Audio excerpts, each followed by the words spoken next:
¿Qué tal? Bienvenidos, bienvenidas amantes de lo macabro a la consulta del Dr. McGuffin. Acaba de empezar el año 2025 y ya va siendo hora de que repasemos los grandes éxitos que nos ha dejado el cine de terror del año 2024. Nos encontraremos con películas muy comerciales, con algunas apuestas más arriesgadas y cine auténticamente independiente que seguramente no conoceréis. O sea que siéntate bien, espalda recta, que empezamos a degustar el menú que nos ha dejado el año 2024. Antes de empezar, recuerda marcar el pulgar, suscribirte y marcar la campanilla para estar al día de lo mejor en cine, terror, cómics y noticias.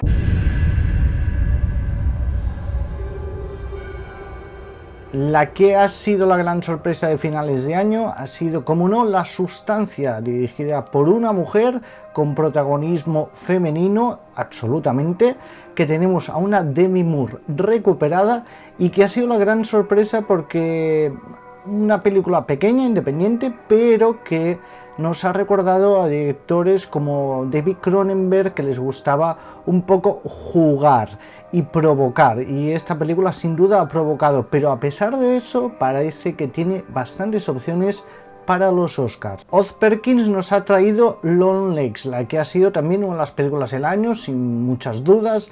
Algunos la han comparado con El silencio de los corderos, pero tiene toques fantásticos que quizá la distancia de ella.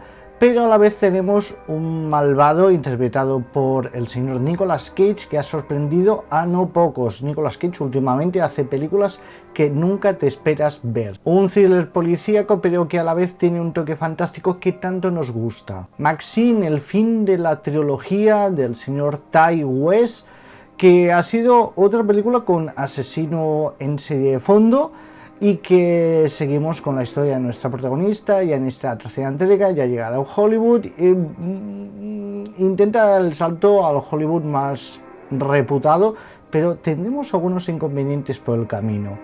Una tercera entrega muy buena, algunos dicen que es superior a la segunda, no me posiciono, pero sí que como mínimo otra gran película que acaba construyendo una trilogía que será recordada dura mucho tiempo. Chime es quizá una de esas sorpresas que no todo el mundo ha encontrado, ha descubierto, pero que os recomiendo, la verdad. Cine asiático, el director es Kiyoshi Kurosawa, y aquí lo que es una apuesta mucho por el terror más psicológico. No es tan explícito, sino que te va desgastando mentalmente a medida que va avanzando la narración. Ya os digo, es un mediometraje, o sea que es corto, es fácil de ver, y ya veréis que os llevaréis una pequeña gran sorpresa. Strange Darling es una película que también ha sorprendido bastante desconocida, no todo el mundo sabe su existencia, pero es bastante recomendable porque el director es J.T. Molner, y lo que nos encontramos es una historia de un asesino en serie, pero con una narrativa que no es lineal, o sea que tiene bastante jugo, os va a gustar.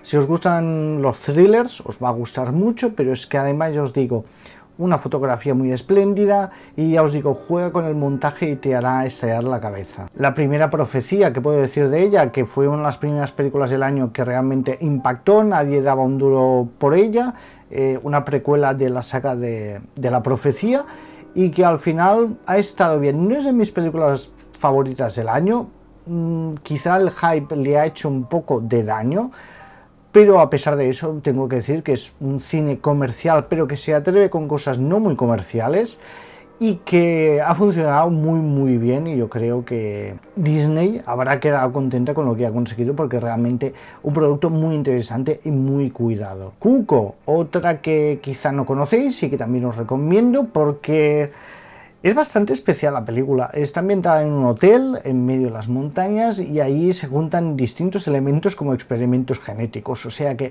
no os quiero destrozar porque es una de esas películas que cuanto más vas viendo, más vas descubriendo, y ahí en parte está su gracia.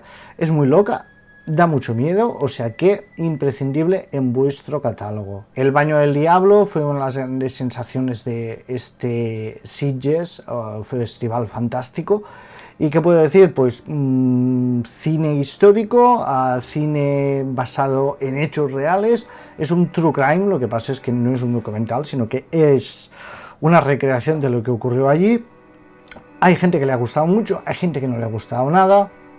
Hasta que no la ves no puedes valorar, o sea que intentad mirarla a ver qué os parece. Yo creo que como mínimo es una buena película. Y ya para acabar, y no me podía olvidar, Terrifier 3, Damien Leone, que vuelve con una tercera entrega de esta trilogía, aunque ya sabéis que hay como precuelas anteriormente, pero sea como sea, Terrifier se ha convertido en las grandes sagas de cine de terror de nuestro momento. Aunque yo no sea el mayor fan, tengo que reconocer que ha funcionado muy bien, ha creado un personaje Art the Clown que ya es todo un emblema, un mito, y esperemos a ver la cuarta entrega que nos depara y si el director se cansa de la franquicia y da un salto a otro género o a otra película de terror que no sea la saga. Veremos. No sé cuál de estas películas es la que más te ha gustado, pero sí que te pido que me lo escribas aquí en comentarios, y también quiero que sepas que necesito tu opinión, ya que estoy preparando el vídeo de qué es lo más esperado en cine de terror para este 2025. Deja tu apuesta a ver si la puedo comentar. Nos vemos próximamente, amantes de lo macabro.